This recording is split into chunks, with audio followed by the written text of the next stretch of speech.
দুইজন জলিলুল কদর সাহাবী আল্লাহর নবী মুহাম্মদ সাল্লাল্লাহু আলাইহি ওয়াসাল্লাম বলেছেন,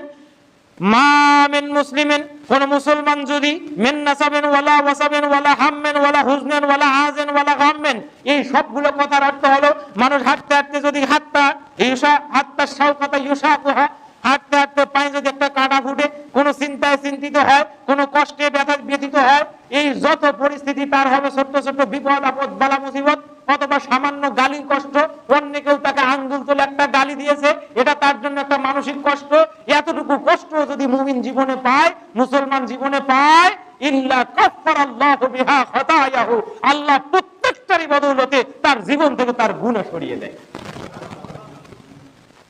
মসজিদে আসতেছেন, একটা ইট রাস্তায় পড়ে আছে, ইস ইন্নালিল্লাহ,